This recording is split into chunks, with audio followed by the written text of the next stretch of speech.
ये जो कार है इसका ECM का प्रॉब्लम है, ठीक है। जो इंजन कंट्रोल मॉड्यूल है इसमें एक्सीडेंटल में करंट नहीं आ रहा है, तो बहुत लोग क्या करते हैं उसको डायरेक्टली चेक करते हो। चेक करना नहीं चाहिए, रॉन्ग है। बल्ब लगा के चेक करना, ये इससे बहुत से लोग ऐसा चेक करते हैं। हम लोग इसलिए चेक कर ले रहे हैं कि ऑलरेडी ये ख़राब है, हम लोग को पता है, इसलिए ऐसा चेक कर रहे हैं। इसलिए ऐसा बल्ब लगा के टेस्ट करते हैं, ऐसा टेस्ट नहीं करना चाहिए इसको, ठीक है। इससे ECM उड़ भी जाता है।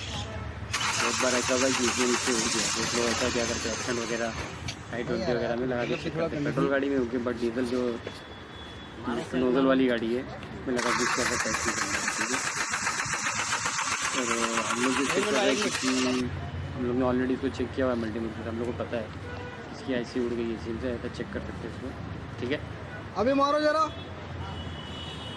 बहुत लोग ऐसे ये गलती हो जाती है कि मतलब बल्ब लेते और लगा के चेक करते मैकेनिक या कोई भी इलेक्ट्रिशियन वगैरह, इससे ECM ख़राब हो जाता है। इसको ऐसा टेस्ट नहीं करने का, कभी भी मल्टीमीटर चेक कर लेगा, ठीक है। इसका ECM है तो ऑलरेडी गलती जा चुकी है, सिलेंडर में काम नहीं कर रहा है, इसमें करंट नहीं आ रहा है। जो 2 नंबर दूसरा पे चेक मतलब खराब है क्या? जब स्टार्ट कर लगा देखिए, नहीं आ रहा, मतलब खराब है। रुक जा रुक जा, चाबी बंद करने बोलो। हाँ चालू करो, चालू करो।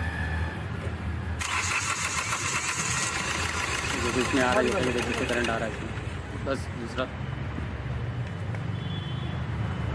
चालू करो, चालू करो।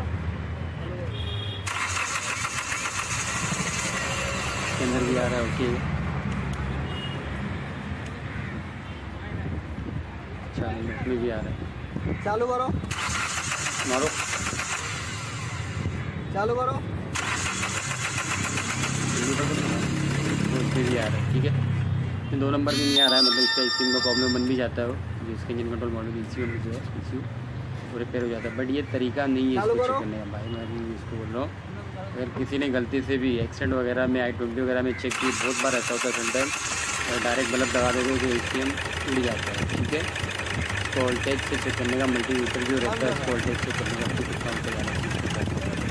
तो अलग अलग डिफरेंट वोल्टेज रहता है सर।